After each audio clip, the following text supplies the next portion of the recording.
Hello everyone, this is Jayati Shukla and I welcome you all to Panesia IS channel. So in this video we will study about cloud seeding. So cloud seeding topic news में क्यों आ गया?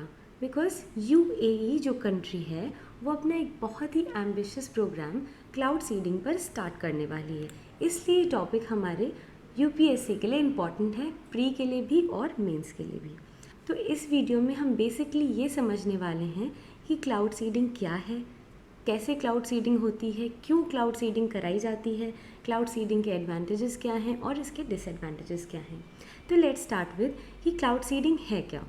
तो mostly लोग ये समझते हैं कि cloud seeding मतलब कि बादल बनाना, बट दिस इज़ रॉन्ग।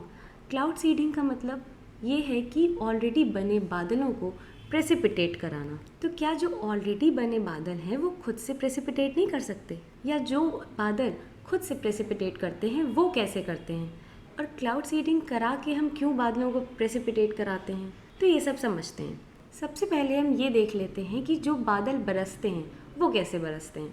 तो सपोज़ ये एक बादल है, अब इसमें ये वाटर ड्रॉपलेट्स हैं छोटी छोटी। अब जब बादल बनता है तो जो वाटर ड्रॉपलेट्स होती हैं वो बहुत छोटी होती हैं साइज़ में और स्कैटर्ड वे में होती हैं, तो उनको प्रेसिपिटेट करने लायक होने के लिए एक सपोर्ट चाहिए होता है, और इस सपोर्ट का काम करता है हाइग्रोस्कोपिक न्यूक्लियाई। अब ये हाइग्रोस्कोपिक न्यूक्लियाई क्या है? तो एनवायरनमेंट में जो डस्ट पार्टिकल्स और एरोसोल्स, सॉल्ट्स, ये सब चीज़ें हैं, ये काम करती हैं हाइग्रोस्कोपिक न्यूक्लियाई का। इन शॉर्ट ये उन वाटर ड्रॉपलेट्स को प्रेसिपिटेट करने लायक बनाती हैं। कैसे? तो ये सपोज हाइग्रोस्कोपिक न्यूक्लियाई यहाँ पहुँच गया, मतलब डस्ट पार्टिकल या एरोसोल्स यहाँ पहुँच गए। अब ये क्या करेगा, ये चारों तरफ से वाटर ड्रॉपलेट्स को अट्रैक्ट करेगा अपनी तरफ। जब ये वाटर ड्रॉपलेट्स अट्रैक्ट होंगी तो ये आपस में टकराएंगी, साइज़ में बिगर हो जाएंगी, हैवी हो जाएंगी, और ये ग्रेविटी के अगेंस्ट प्रेसिपिटेट करने लायक हो जाएंगी और बारिश हो जाएगी।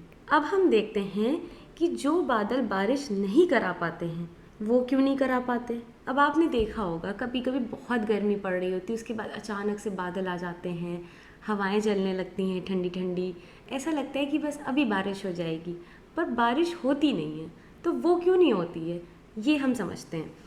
तो जिन बादलों में बारिश नहीं हो पाती है, सपोज ये बादल है, अब यहाँ पे भी वाटर ड्रॉपलेट्स होंगी, अब इस बादल में बारिश नहीं हो पा रही है, इसका मतलब ये है कि जो वाटर ड्रॉपलेट्स हैं उनको वो काइंड ऑफ सपोर्ट नहीं मिल पा रहा है जो हाइग्रोस्कोपिक न्यूक्लियाई प्रोवाइड करता है। तो हम कैसे इस बादल को बरसा सकते हैं? इसको क्या चाहिए? Hygroscopic nuclei. हम इसे क्या देंगे? Hygroscopic nuclei.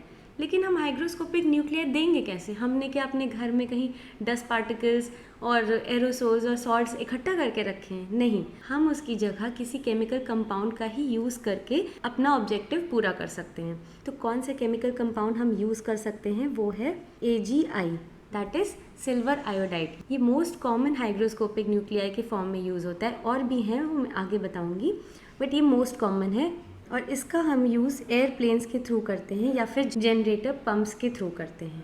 या तो हम बादल के ऊपर एयरप्लेन्स के थ्रू डाल देते हैं या फिर नीचे से जनरेटर पंप से स्प्रे करा देते हैं। इस इमेज में देखिए आप लोग, ये बादल है, ये एयरप्लेन है, और ये जाके इसके ऊपर हाइग्रोस्कोपिक न्यूक्लियाई स्प्रे कर देगा। इन वाटर ड्रॉपलेट्स को वो सपोर्ट मिल जाएगा और बारिश हो जाएगी। अब ये सपोज AgI का हाइग्रोस्कोपिक न्यूक्लियाई यहाँ पहुँच गया, अब ये क्या करेगा? ये भी बूंदों को अट्रैक्ट करेगा, वाटर ड्रॉपलेट्स को अट्रैक्ट करेगा अपनी तरफ, और वाटर ड्रॉपलेट्स एक दूसरे से टकराएंगी, फिर हैवी हो जाएंगी और नीचे आने लायक हो जाएंगी, प्रेसिपिटेट करने लायक हो जाएंगी। अब आपने ये देख लिया कि क्लाउड सीडिंग क्या होती है, क्लाउड सीडिंग कैसे कराते हैं, क्लाउड सीडिंग क्यों कराते हैं। अब क्लाउड सीडिंग के प्रोसेस में हम क्या क्या यूज़ कर सकते हैं एज हाइग्रोस्कोपिक न्यूक्लियाई। तो एक तो आपने देख लिया सिल्वर आयोडाइड, तो एक हो गया AgI। उसके बाद हम ड्राई आइस यूज़ कर सकते हैं। ड्राई आइस क्या है? Solid carbon dioxide. और इसके अलावा हम लोग लिक्विड प्रोपेन यूज़ कर सकते हैं। तो ये सारी चीज़ें हम हाइग्रोस्कोपिक न्यूक्लियाई के फॉर्म में यूज़ कर सकते हैं। अब हम आते हैं कि क्लाउड सीडिंग के एडवांटेजेस और डिसएडवांटेजेस क्या हैं। तो प्रोज तो आपको समझ में आ ही रहे होंगे। जिन एरियाज़ में बारिश बहुत कम होती है वहाँ पे क्लाउड सीडिंग बहुत ही यूज़फुल है। जो ड्रॉट एरियाज़ हैं उनके लिए क्लाउड सीडिंग बहुत बेनिफिशियल है, और कंट्री की इकोनॉमिक ग्रोथ के लिए भी क्लाउड सीडिंग काफ़ी बेनिफिशियल है। तो ड्रॉट एरियाज़ में, then for regulating climate and economic growth, जहाँ पे बारिश अच्छी होगी वहीं पे एग्रीकल्चरल एक्टिविटीज़ अच्छी होंगी, वहीं पे इकोनॉमिक ग्रोथ हो पाएगी। तो ये हो गए pros. Now cons, harmful to the environment. कोई भी नेचुरल प्रोसेस है, अगर हम उसमें अपना कुछ भी आर्टिफिशियल प्रोसेस ऐड कर रहे हैं तो वो एनवायरनमेंट के लिए डेफिनेटली हार्मफुल है, उसका कोई ना कोई नेगेटिव इम्पैक्ट होगा। Next, toxic chemicals. जो AGI है वो काफ़ी टॉक्सिक केमिकल है और उसको हम क्लाउड सीडिंग के थ्रू इकोसिस्टम में एंटर करा रहे हैं, तो मतलब कि हम एनवायरनमेंट को हार्म कर रहे हैं। एक टर्म न्यूज़ में आया था, क्लाउड वॉर। तो ये क्लाउड वॉर क्या है? क्लाउड वॉर मतलब कि अब मैंने जैसे बताया अभी कि इकोनॉमिक ग्रोथ के लिए बारिश होना बहुत ज़रूरी है। तो अगर किसी कंट्री में हम चाहते हैं कि वहाँ पे बारिश ना हो, तो हम उस कंट्री में बादल पहुँचने से पहले ही अपने यहाँ बारिश करा लें थ्रू क्लाउड सीडिंग। वहाँ जाने ही ना दें, पहले ही अपने आप बरसवा लें, तो वहाँ पे बारिश नहीं होगी और कॉन्सिक्वेंटली उस कंट्री की एग्रीकल्चरल एक्टिविटीज़ डिस्टर्ब होंगी, जिसकी वजह से इकोनॉमिक ग्रोथ हिंडर हो जाएगी। So this was about cloud seeding. ना आपको कमेंट सेक्शन में ये मेंशन करना है कि हाइग्रोस्कोपिक न्यूक्लियाई के फॉर्म में हम क्या क्या यूज़ कर सकते हैं। Thank you.